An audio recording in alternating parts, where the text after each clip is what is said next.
Hey, hey, Smokestack Lightning, Howlin' Wolf, Smokestack Lightning. I remember listening to that song when I was 14 in 8th grade over at my buddy Smitty's house. God, that's quite a memory. It was one of the first, tunes I remember from out of the Chicago blues scene. Really? Smokestack Lightning, Howlin' Wolf. So sweet. Okay, well, we got a guy here who actually requested that song, and his name is John Russick.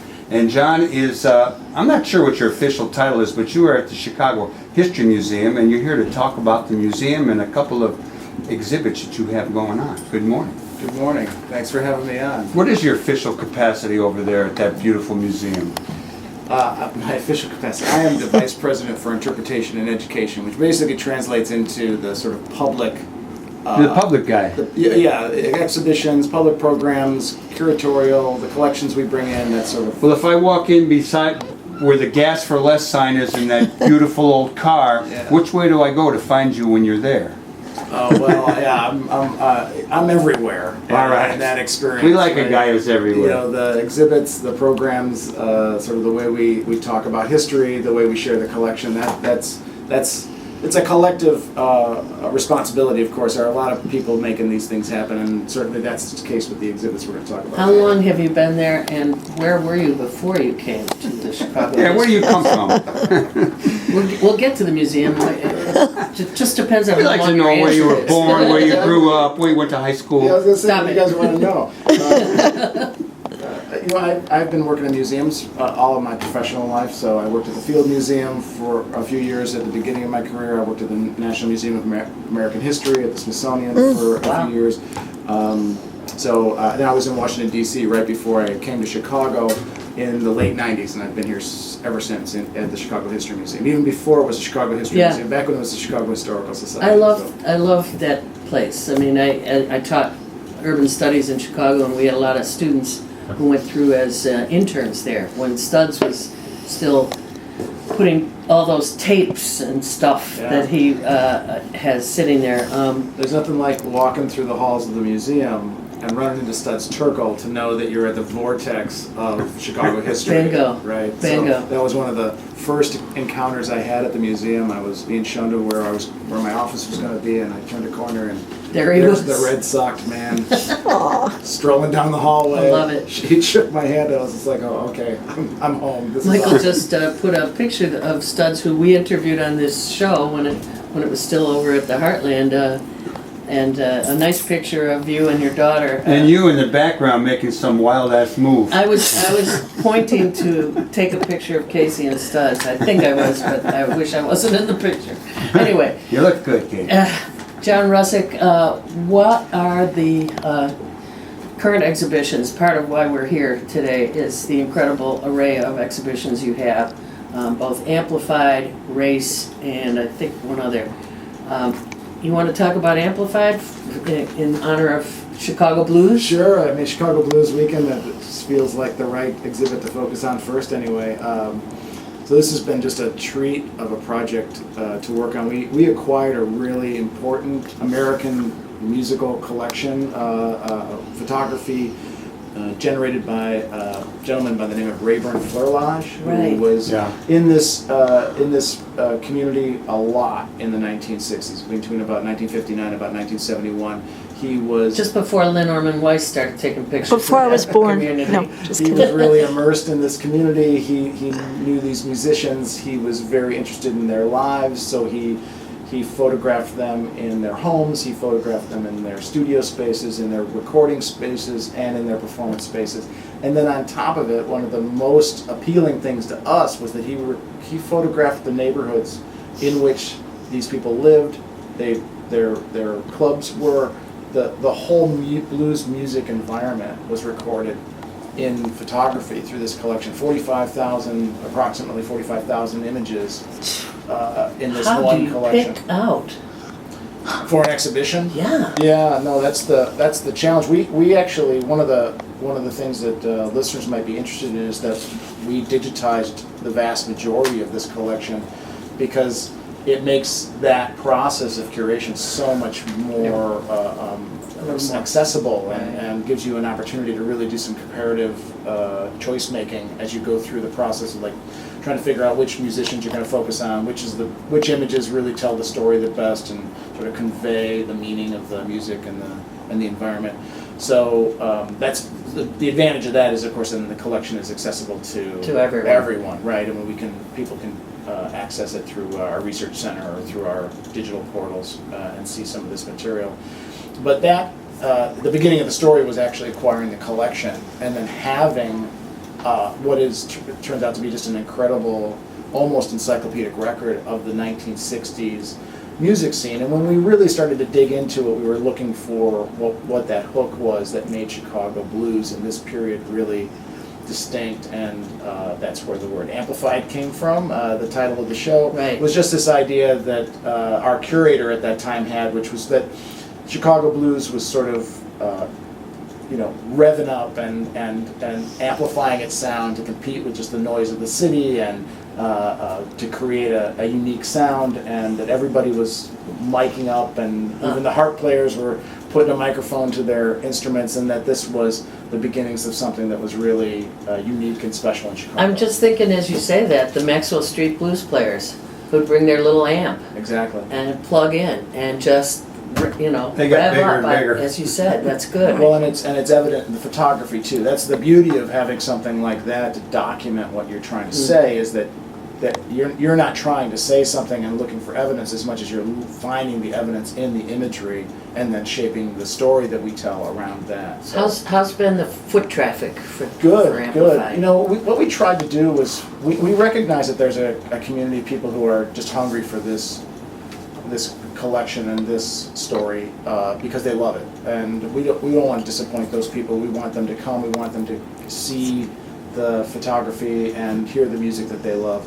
But we also know that we're trying to introduce a lot of people to this sound as we get further and further from the '60s, and the blues in Chicago continues to change.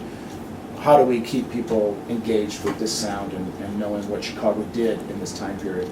So, and we also just, we're always interested with young people, getting them engaged with being creative and thinking about how they're going to sort of shape Chicago when their time comes. What are they going to do with their lives? So these stories sort of all come together in this exhibition, which is part story of the Great Migration. It's part story about being creative and making blues music and what makes Chicago blues distinct.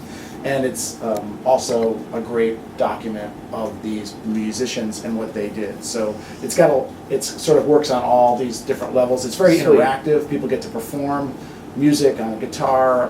They get to sing. Way cool. Yeah.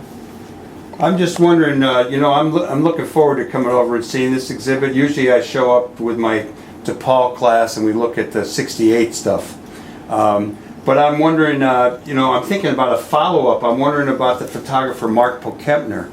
If you know Mark's great work, of blues. There's probably a few other people, but it seems like you can have an ongoing blues and music exhibit over there. Mark's work is amazing. Yeah. And we've worked with him before. We've got some of his collection. And our friend Lauren Deutsch and our friend Terry Abramson. All of those photographers. We got a lot of them here.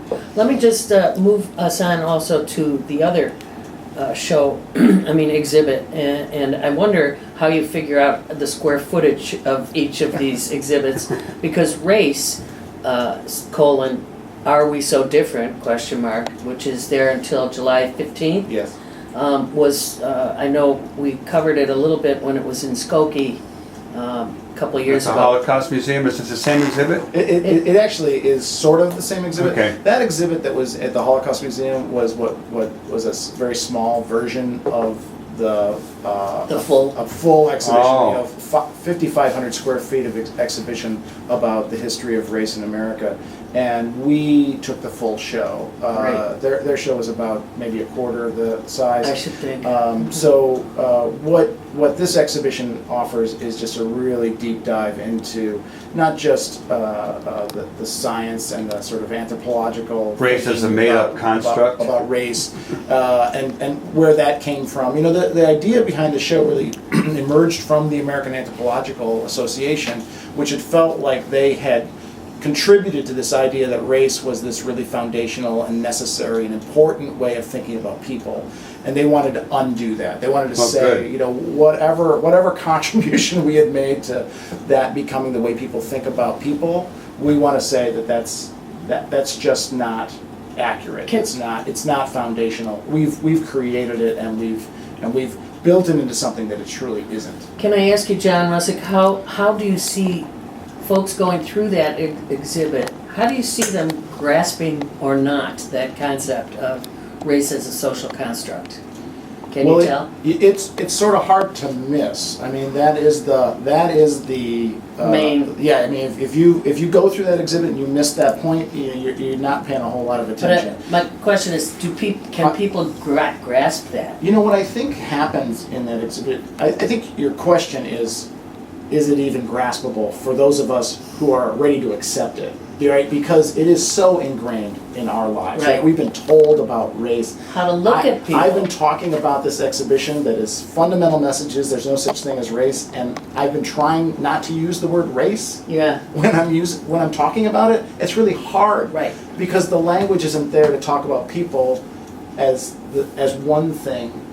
When you start to try and talk about difference, you try to create any sort of sense of like who people are in these different relationships. Mm-hmm. It's hard to not use the word race. Yeah. So that always reminds me just how Ingrained it is. yeah, how ingrained it is, and what a challenge it is even to go through this exhibition and sort of adopt that. But what you do see in the exhibition is story after story in which our willingness to accept race as a tool for dividing people, separating people, categorizing people has been incredibly destructive. It's been destructive in our relations in amongst ourselves here in Chicago. It has categorized people in ways that has limited their ability to achieve the American dream. And you really, I think to me, the most profound thing is when you hear the young people in the exhibition who were recorded talking about race in their lives and how they think of themselves and how they create relationships with other kids and how race is so interwoven into their lives. That's really where you feel the urgency to do something about it, to sort of start your own process of not thinking the way we've been trained to think, which is that there are these distinct races and they have different qualities and characteristics. And once you see the exhibition, I really think you feel a little bit of an obligation to force yourself to think differently, because it's easy to fall back into those tropes that we've all been trained to think in. What's the best day at Chicago History Museum for you? What does that look like? Well, the best days are always when big numbers of people are there. You know, you really feel like the Chicago History Museum, our hope is to be the museum for everybody. You know, everybody in Chicago should feel like this is their museum. The collection is there for them to access and make of whatever they want. It's a welcoming place for any Chicagoan of any age. And so, to me, when the museum's full of people, That's talking a good day. to each other and Funny, that's how we used to say a good day at the Heartland was exactly. It's hard to feel like you're hitting home runs when the galleries aren't full, but when they are, it's got such a great vibe because people really make the museum go. You know, you think about there's this. It's not like a movie theater where you can go and you can be the only person in there and get the same experience. In a museum, you're really relying on this dialogue that gets started between strangers and even in social groups that are coming and they're inspired by these stories and they start to see themselves in this content. You know, there's certainly a whole lot more that we want to talk about. There's one thing I would mention. There's you have a repeating night that happens at Chicago History Museum called Disruptive Touch. Queer expression in public spaces, June 14th. You don't know about that? We have an Out in Chicago program. Yeah, that's it. That is that we run regularly, and we actually have an event coming up that is on our website, and you can get the information about that. That's happening next week. Next Thursday, June 14th. Yeah, Right. and we've got a booth down at the Blues Fest right now, and we also have the History Happy Hour, which we do on Tuesday nights. 4 times a year, which is a big event for us. So I love if that. you're interested in coming down to the History Museum, that History Tuesday happy night, hour. That's right. What, Michael, are you going to take us down another road here? I could. But don't, because we've got a musician waiting. All right. Do you have any surprise exhibits coming up that we should know about, whether it's this year, next year, stuff you're working on? He wants to break a story here on Laugh from the Heart. We have a lot of great projects coming up, and we have a great exhibition on the history of design in Chicago in October. It's really going to be fantastic. If you're a person who likes to look at amazing design, especially objects of design, October 27th, we're going to open a Modern by Design exhibition, which is inspired by the designs that were premiered at the Century of Progress World's Fair in 1933. So a lot of what people think of as Art Deco Right. and modern design, streamlined design. It's going to be a pretty awesome show. Thank you, John Russick of the Chicago History Museum, and for everyone who hasn't been there, go there. It's at Clark and North Avenue, and it's a wonderful place. It's been there forever and hopefully will be there forever. John Russick, best of luck to you and yours in continuing great programming. Thank you. Thank you. All right, we'll probably call on you again if you remain there. Keep doing good things. Here's some music.